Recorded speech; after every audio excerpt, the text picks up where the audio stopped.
Big Rooster. Welcome, everybody, to the program, Late Night Baltimore.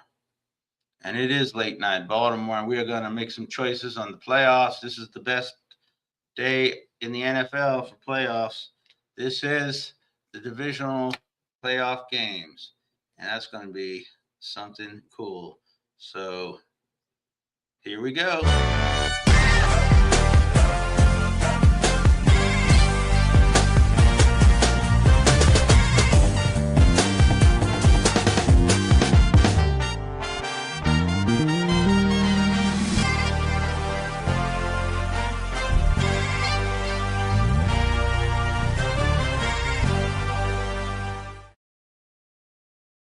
Okay, we're back, and we are in studio. And let us fix up do a little what we call housekeeping work here. We got the number there, and we want the number coming across down at the bottom. And we are going to go over the playoff games, and we are going to go to see who win and who lose. And there's the phone number to call. Call if you like. Everybody gets on. Okay, let us start. Fez is here. Say hello, Fez. Hello. There's Fez. Now, he knows more football than most people forgotten in their little hand. Okay, now we will go quickly to the games. The games are, let's start with the AFC on January 17th at 4:30 p.m. The Broncos are the number one seed, are hosting the Bills. And what are your thoughts on that game, Fez? My thoughts are that I picked the Broncos. One, the elevation still favors Denver, gives Denver a advantage at home. Yes, Denver had an excellent home record. I think they lost only one home game. And they have a quarterback now, and they've come back from, and they've shown they can come back from huge deficits. And also, and Buffalo's defense really isn't great. Right? Buffalo doesn't have a very good defense. And Denver has shown that they can score a lot of points later. They're built to be a comeback team. So even if they get down, that shows a team like other teams. There's a lot of teams not built to come back. But and it's being played in Denver, and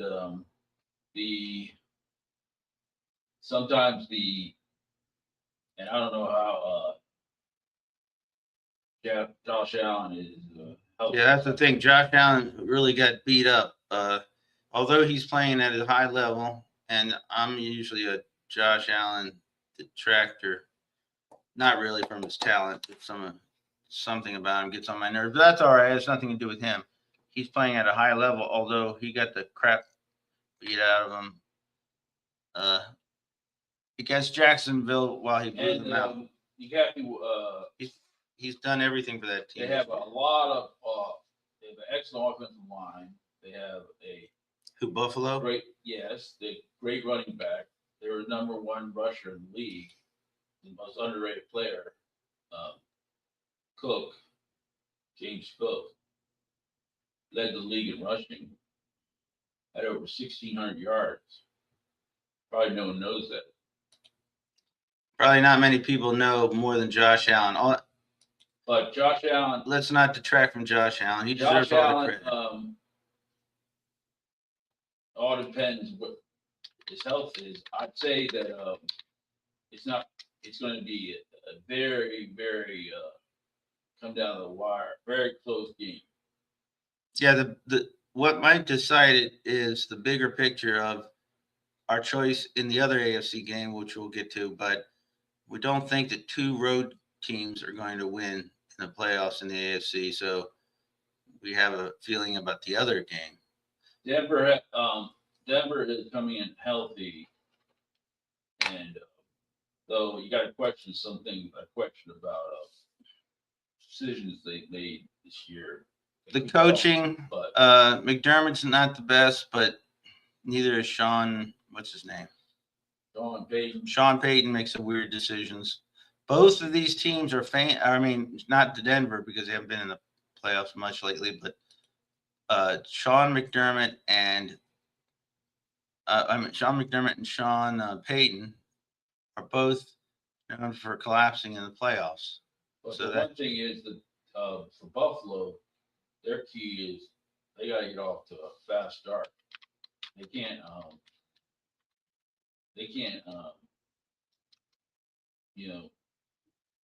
play poorly than wait for the other team to play poorly.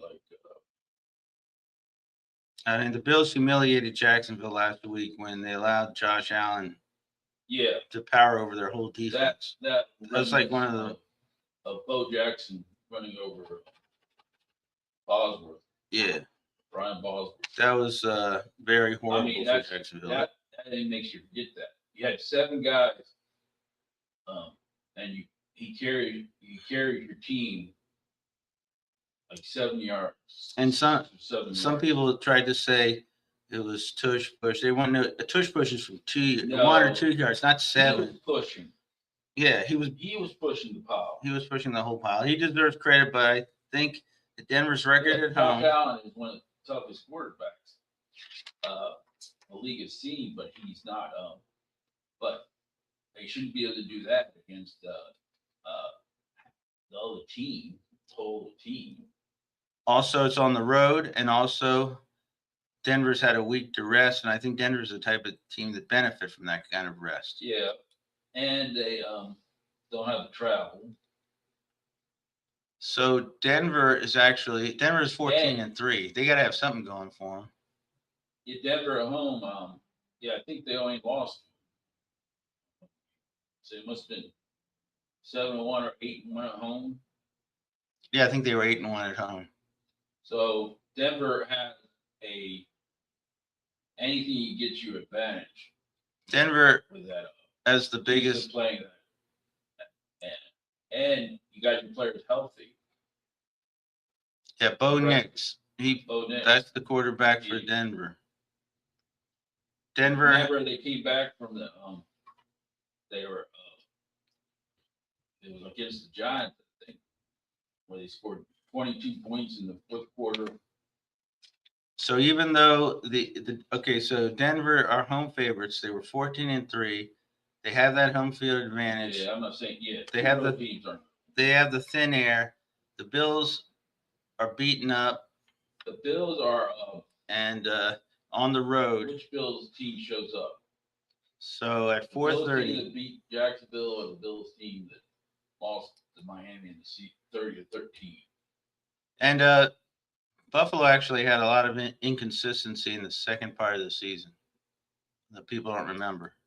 They began the season as easily the best team, and they beat that middle stretch where they lost to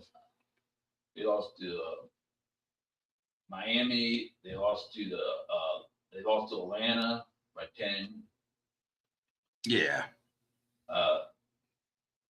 So going with Denver to advance.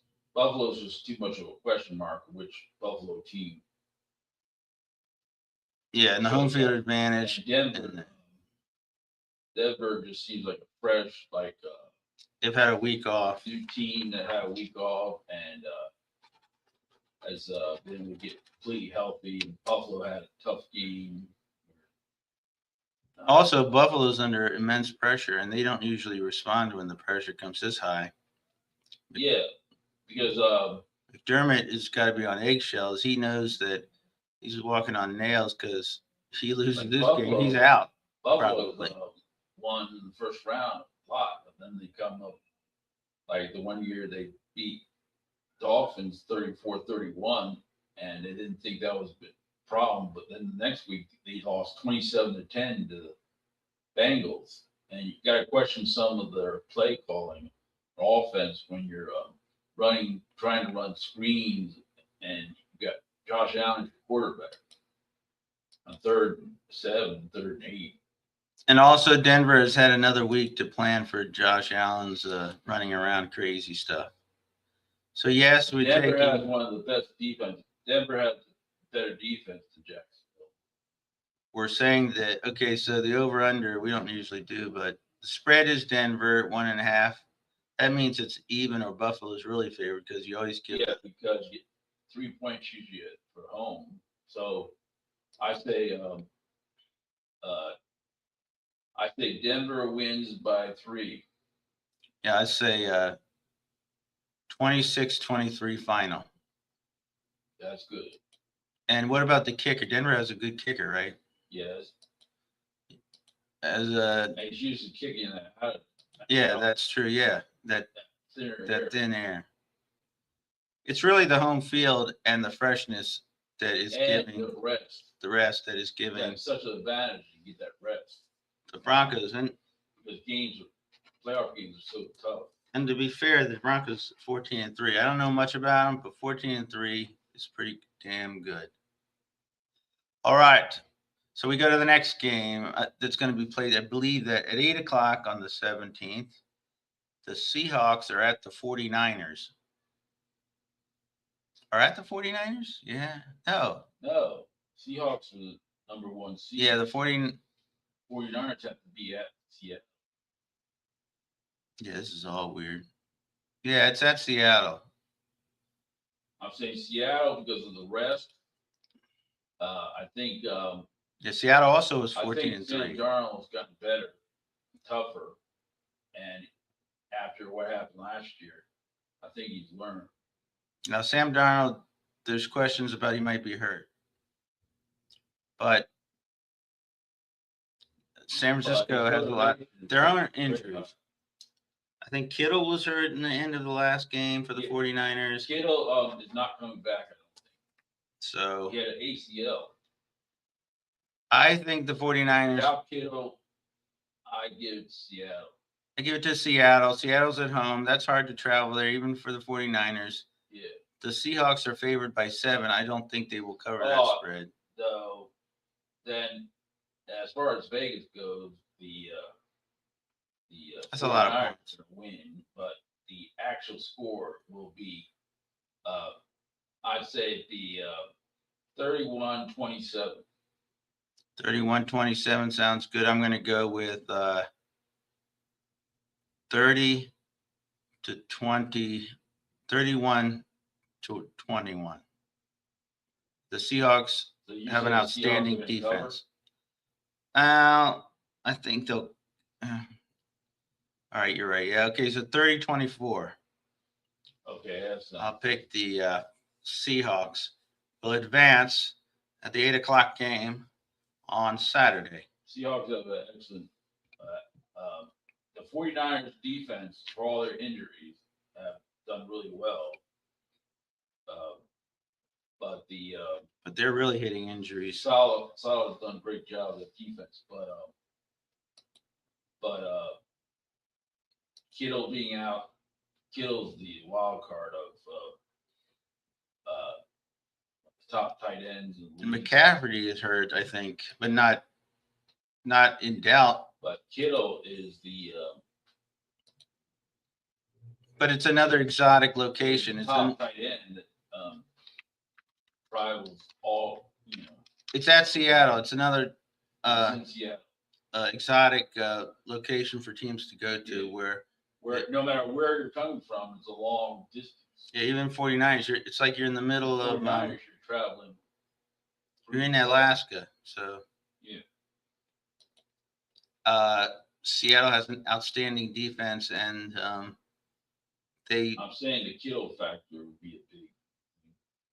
They really they also have the week off, and they are going to beat the 49ers. I'd say there's no way if Kittle is playing that it'd be a 7-point margin, but without Kittle, one of the best tight ends in the league. Yeah, I'm gonna. That's a good choice. So we have our choices so far are Denver beating Buffalo in a close game, and Seattle beating the 49ers, mostly because the 49ers have injuries, and we're getting Denver a lot because of the home field and the rest. Also, Seattle has an excellent line, and they're missing some of the best defensive players in the league. Bosa's out. Yes. Uh, Fred Warner's out. Okay, we're gonna go skip the hot game, but we're gonna go to the Rams are at the Bears. Now the Rams are favored by 4.5, even though they're road team. I think the Rams will win, but by 3 points. Yeah, I feel the Rams. Because the Rams are The Rams have the experienced quarterback who's outstanding quarterback, playing at his best. They have another the Rams had to completely rebuild their defense from, and they're one of the upcoming defensive star coaches in Chris Shula. That's right. And he's done a great job considering they had to rebuild the defense from the time they won the Super Bowl before when they had, this top player.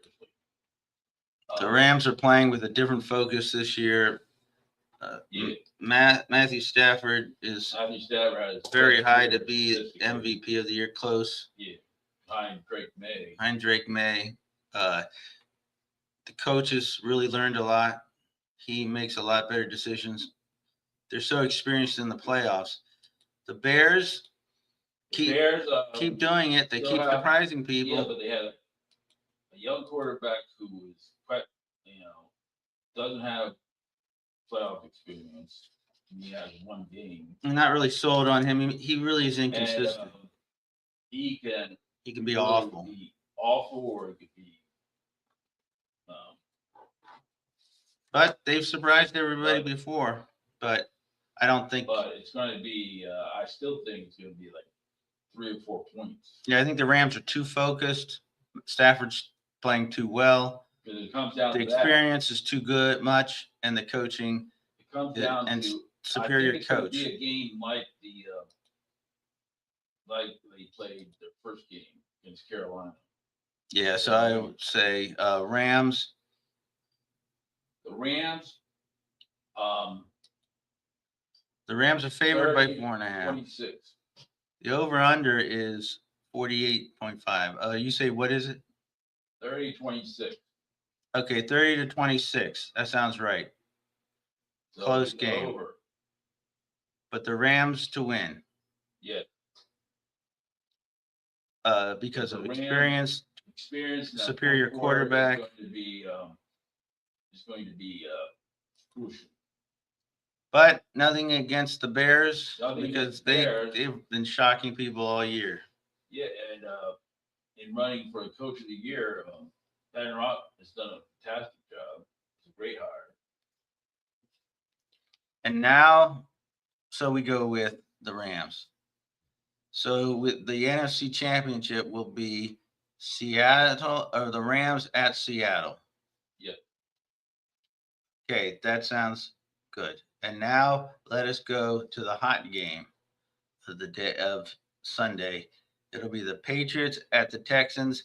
And although this one, I love the Patriots, I think the Houston defense is just Houston's defense is best in the league. Yeah, Houston is playing with a great defense. With they don't even have to blitz. With 4 players, they're 2 outside have 27 sacks. Yeah, they have incredible defense. And I know when watching them is that they are the best tacklers in the league. Yeah, they tackle. Don't get yards after catch. They're tough. And here's the funny thing about them. They don't have any great scheme. They kind of just go out there. Yeah, Like they don't do like They don't do let's say weird stunts. It's kind of They like just rush 4 guys. rush 4 And guys. because they're so good. The linebackers play in the middle, and the defensive backs. And even the defensive backs are the way they tackle is you're not getting yards after the catch, so it's going to be hard to score against them.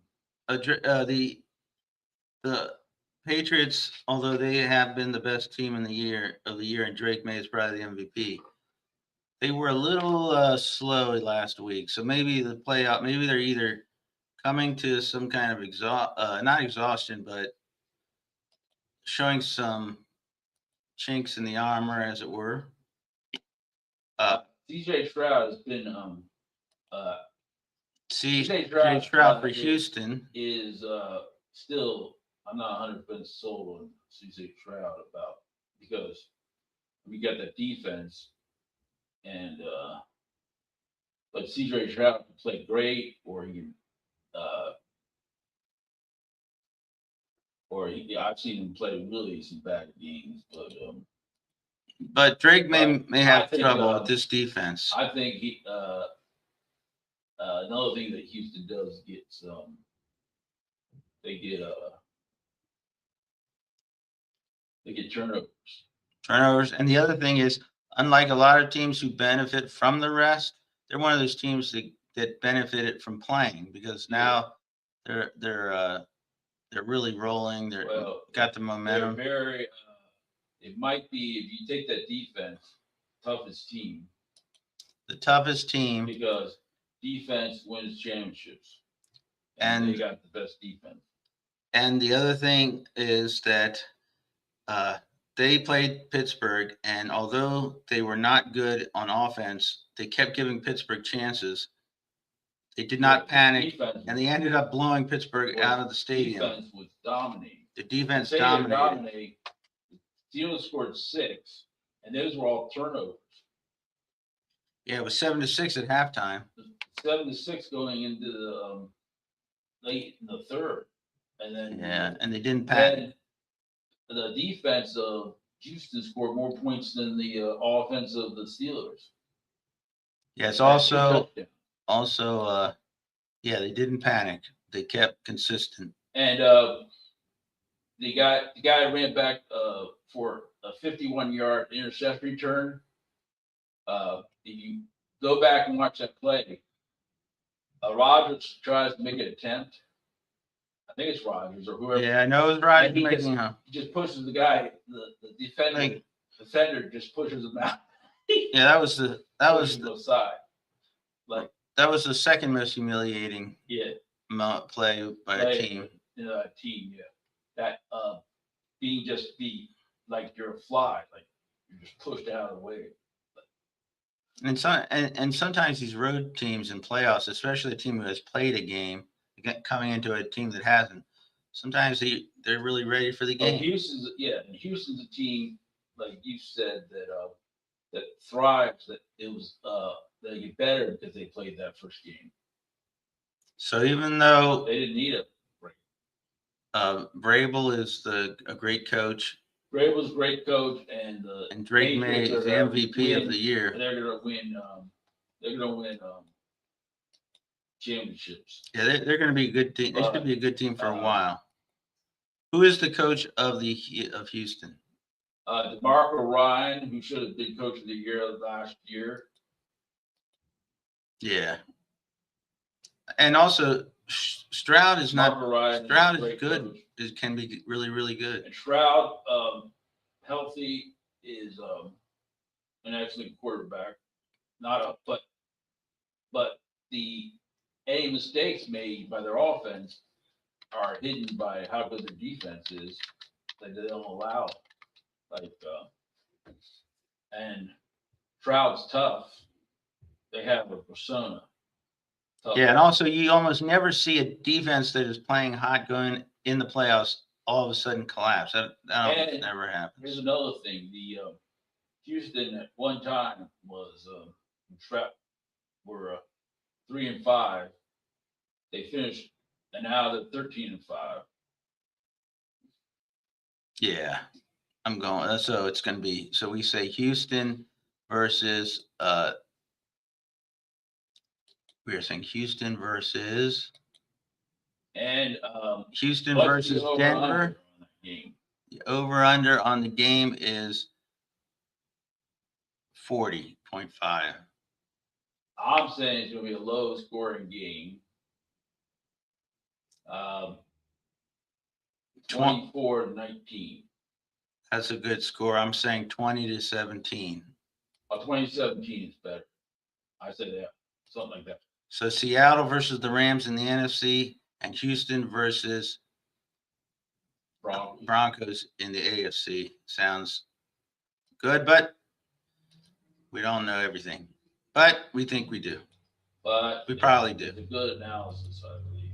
So then let's go to what everybody loves to talk about, but no one can give an answer, is the coaching carousel. Okay, we know John Harbaugh. That's great for John. He's going to do great in Denver. And you got Moncton. Who was the offensive coordinator of the big news of is the Ravens. The rumor of that even Adam Schefter is talking about is that the Dolphins will trade for Matt LaFleur, first round pick, to get Matt LaFleur from the Packers. Yeah. That's their plan. They're willing to give up the first round. That would be smart, because you need your organization headed by a coach with that kind of head coaching. And you have to have that kind of relationship with the GM. Very close. That's one of the reasons why they hired Sullivan. He likes to go by Sully. Is Matt LaFleur gave him a ringing endorsement, and then you could build the team the Green Bay way through the draft, instead of doing all these flashy free agent signings. Get yourself in cap trouble. Yeah. Plus, you need a cultural change. I say Matt LaFleur. I say Matt LaFleur is a good chance, because not only they're willing to pay him more than he's getting, and they're willing to give him first round easily. So they were going to give him a first round for Tomlin. The major predictions, Tomlin is definitely out for the year. But Tomlin's out, so your best choice right now would be Matt LaFleur. Would be the best coach for Miami. Other predictions are Kubiak to the Falcons. Kubiak will. I heard McDaniel at Atlanta. Somebody's predicting Stefanski for the Ravens, which would be what we thought at the beginning would be great. It would be great, because he knows that division so well, and his last game he beat the Steelers, and the Ravens we had to lose them twice. So yeah, he's a good head coach. Twice coach of the year would be a good choice for the Ravens, since they already have the quarterback set in place, and he had a quarterback disaster at Cleveland. Yes, he when that started, that's when it all fell apart. But he won it when Baker Mayfield was. Stefanski's the guy. Early. For the Ravens, I'd say. I hope that happens. Yeah. I'd be very happy if that happened. Stefanski to Raiders. Please, no Brian Flores to the Ravens or any other team. I'm not hiring Brian Flores. Not after the debacle with Miami. Someone threw out the idea. This sounds like a good idea. Cleveland. Okay, Cleveland had one of the best defenses. And oh my Lord, from St. Joe, or I'm St. Joe, their defensive coordinator, just make him the head coach, Jim Schwartz. Yeah, my Lord. It would Aaron Irvington, Hans. Yeah, that wouldn't be horrible. They got Myles Garrett.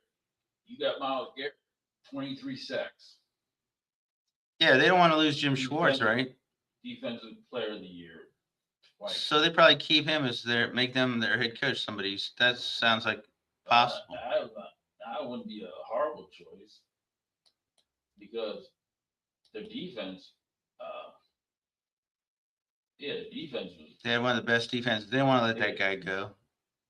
Nobody's going to fix that offense. So That offense is what I say is where that's Daniel should go to the Browns as the offense coordinator. people are thinking of McDaniel Jim Schwartz to Atlanta. and Mike McDaniel has the offense coordinator. Now, here's a prediction that makes 100% sense because it's predicting a guy who's sort of insane and is loves histrionics and loves causing drama to a team that is completely chaotic. Has been for the last head coach Brian Flores of the Raiders. That sounds so perfect. That seems to fit. That's probably going to happen. Yeah. Hey, that seems where the fit is. But the thing about it, the Raiders, if the ownership, if the organization get out of the way, hire the right, they have they're supposedly have over $100 million or something in cap space, and they get the first pick.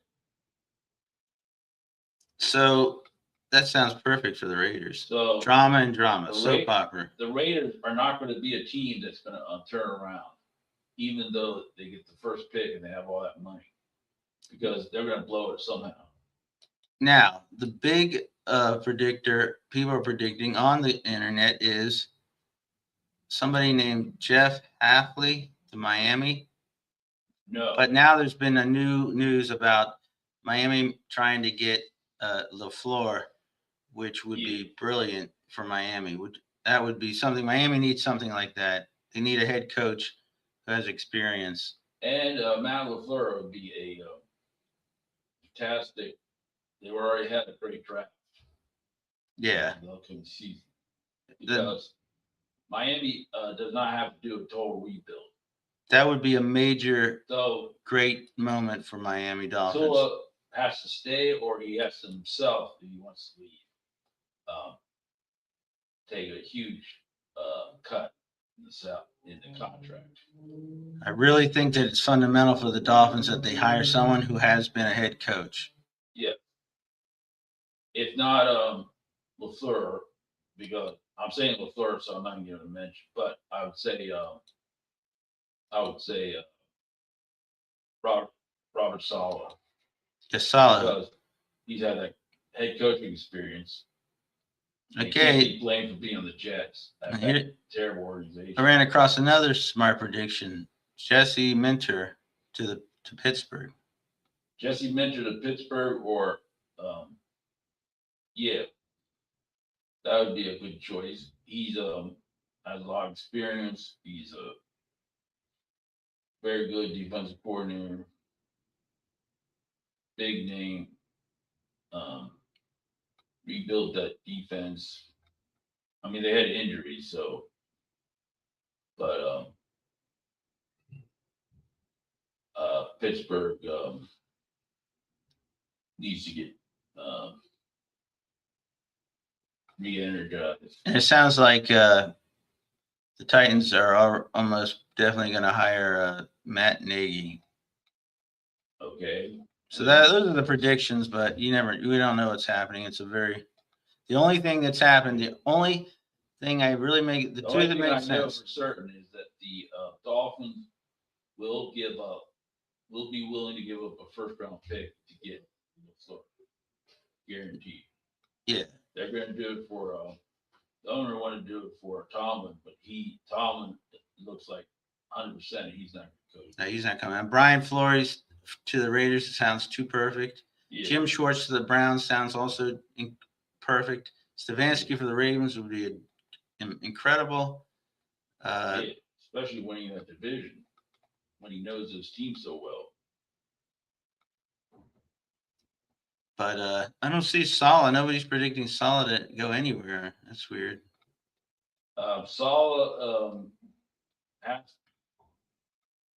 Saleh's too good, I think, to be nowhere. He's going to go somewhere. Maybe Atlanta. Well, where was he? Atlanta. He's at.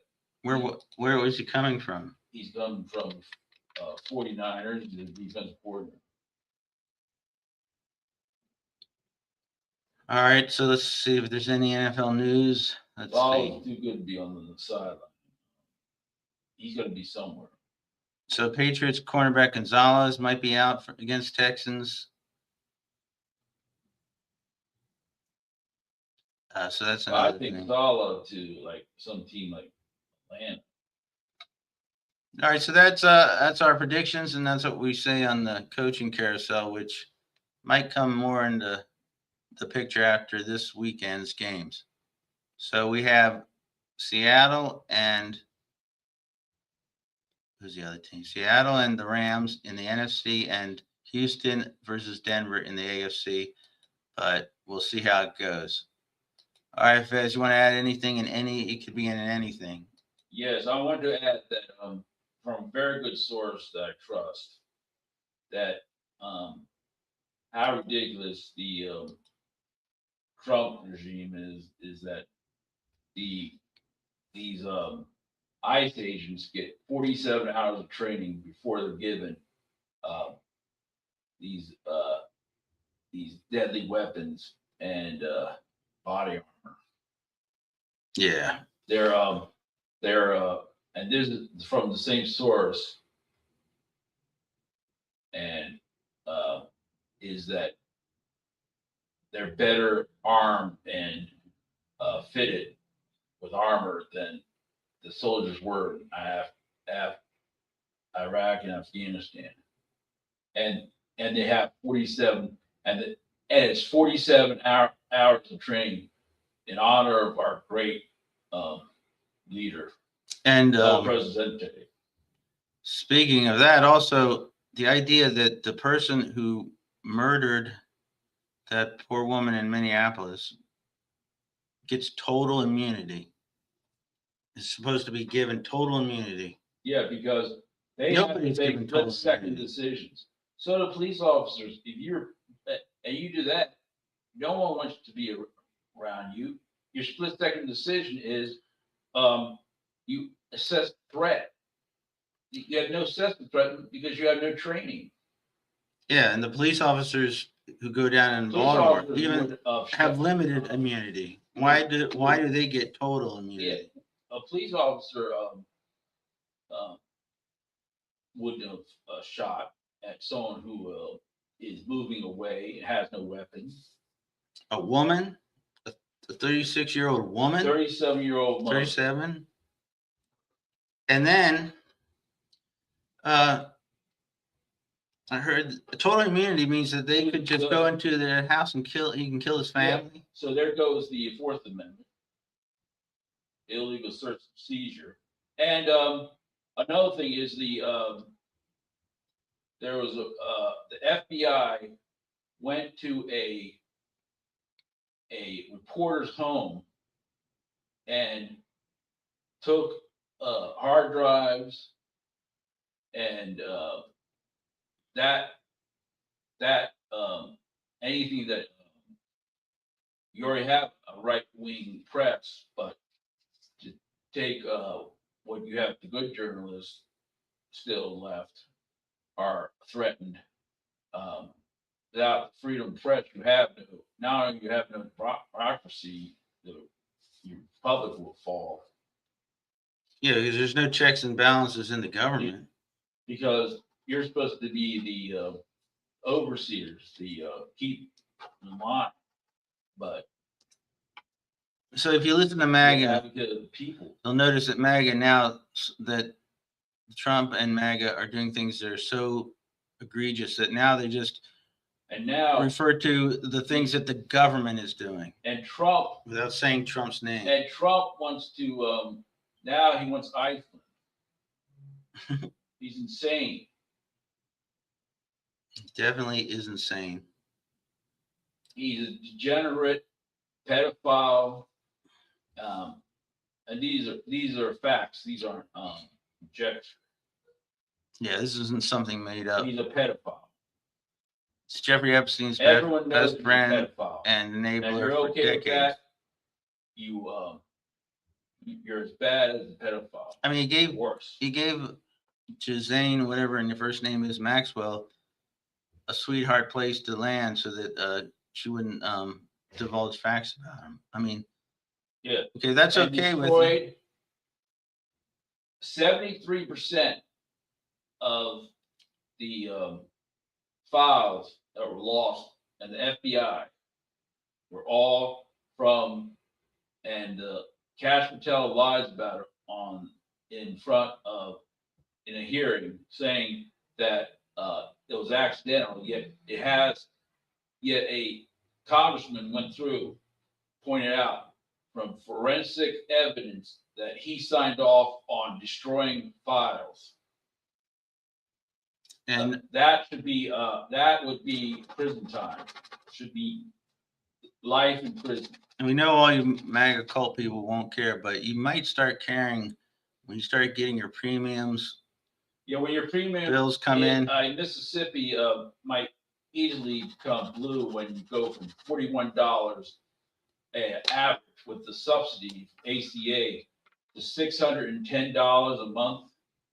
And your SNAP programs are ending in a lot of states. And your SNAP, because the federal government won't help the states pay for and it. I know from how many people rely on families rely on SNAP. And SNAP helps SNAP farmers and the economy in general. Helps the economy, pays for it more than pays for itself.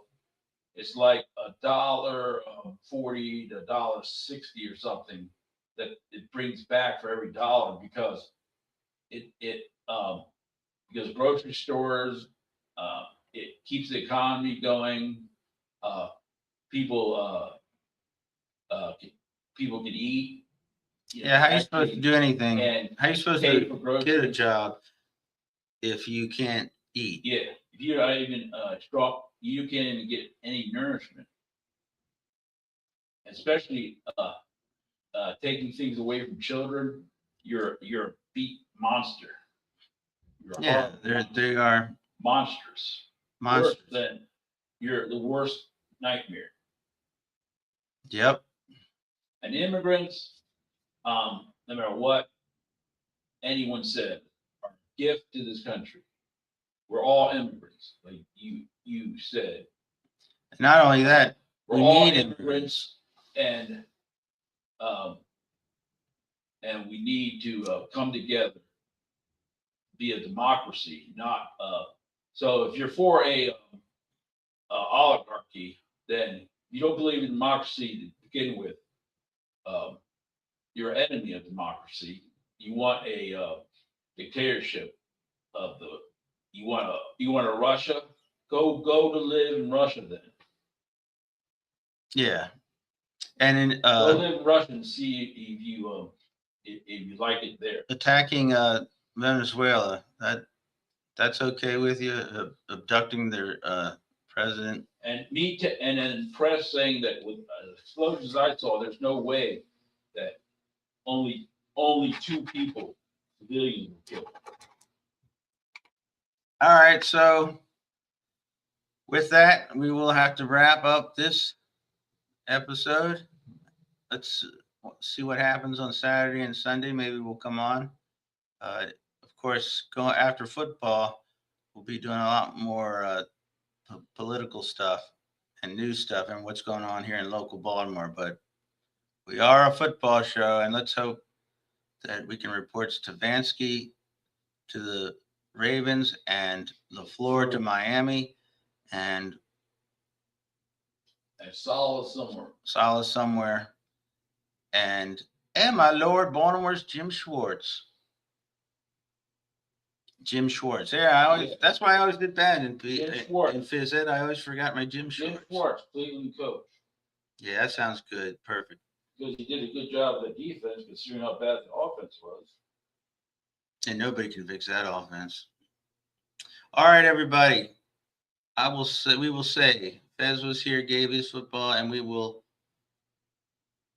say good night good evening, and we will say goodbye. And like, subscribe, support, and tell all your friends, and F MAGA. We have all comments, and you can call in anytime. Can you give them that number? Yeah, the number 410-921-9076. We'll have calls every episode. Anyone welcome to call in, any point of view. And we don't care about the comment. We have never gotten rid of a comment. Yeah, you have negative comments. You can say whatever you want. Say whatever you want. As long as it's passes keep it the YouTube pass YouTube standards, we don't care. We're not going to get rid of you. We'll respond to everyone. All right, everybody. With that, we'll say good day and hope you enjoyed the episode. Big Rooster.